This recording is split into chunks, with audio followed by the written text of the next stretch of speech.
9 World Cups, 6 champions, but only one true king. From the bowlouts of 2007 to the tearful redemption of 2024, we are ranking every T20 World Cup winner from worst to best. Who dominated? Who got lucky? And who is the ultimate GOAT? This is beautifully played shot. Now let's dive into the data. Coming in at number 6, and I know the Aussies are going to hate me for this, is the 2021 Australian team. Now don't get me wrong, winning a World Cup is never easy, but the 2021 edition in the UAE was different. It was the tournament where the game was decided before the first ball was even bowled. It was the era of win the toss, win the match. Out of 13 matches played in Dubai during that tournament, the team batting second won 12 times. 12! Australia entered the tournament as underdogs. They had just been crushed by England in the group stages. A game so one-sided it felt like a practice session. But then the Aussie DNA kicked in. They survived a heart-stopping semi-final against a dominant Pakistan, thanks to Marcus Stoinis and a Matthew Wade masterclass that broke Pakistani hearts. In the final against New Zealand, Aaron Finch won the toss. He chose to bowl. And just like that, the script was written. Mitchell Marsh played the innings of his life. David Warner silenced the critics, and Australia lifted their first ever T20 World Cup. They were clinical. They were tough. But compared to the teams coming up next on our list, they lacked that unstoppable aura. Goes like a skyrocket. At number 5, we head to the humid heat of Bangladesh, 2014. This was the year of Sri Lankan redemption.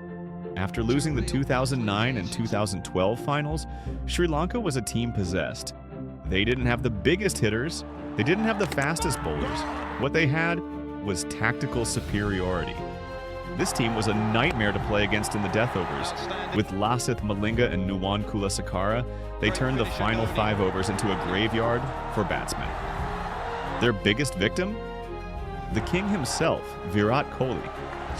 In the final, Kohli was in the form of his life, but Sri Lanka executed a wide Yorker plan so perfectly that even India's legendary lineup couldn't find the boundary. They restricted India to a measly 130 runs. It wasn't the most exciting win in history, but it was a masterclass in pressure. They sent legends like Kumar Sangakkara and Mahela Jayawardene into retirement with the ultimate gift. But if Sri Lanka were the surgeons, the next team on our list were the executioners. what was that? Number 4 takes us to the home of cricket, Lords, 2009. If you want to talk about suspense, you talk about Pakistan in 2009. They started the tournament poorly, losing to England and barely surviving the group stages. This was the tournament where Umar Gul invented the modern T20 Yorker, and Shahid Afridi became a national hero. In the semi-final against South Africa and the final against Sri Lanka, Afridi didn't just play, he dominated. Pakistan's win in 2009 was more than just cricket. It was a symbol of hope for a nation. So why are they only at number 4? Because as brilliant as they were also chaotic. They could beat anyone, but they could also lose to anyone. The top 3 teams on our list, they didn't just win, they redefined the sport forever.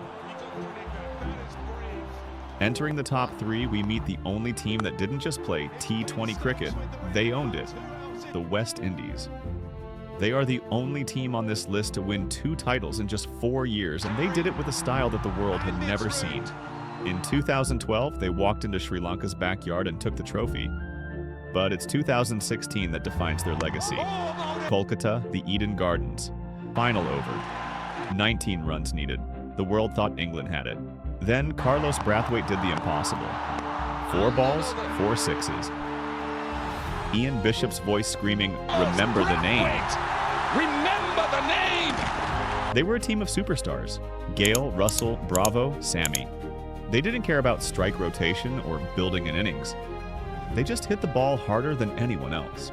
So why are they at number 3? Because while their peak was the highest, their fall was the fastest. They went from world champions to failing to qualify for the Super 12. They were the brightest flame, but they burned out too quickly. At number 2, we have the scientists of the game. England. If the West Indies were built on power, England was built on evolution. After being embarrassed for decades in white ball cricket, they decided to tear up the rulebook. In 2010, Paul Collingwood showed the world that T20 were won in the first 6 overs. But in 2022, England reached a level of dominance we've rarely seen.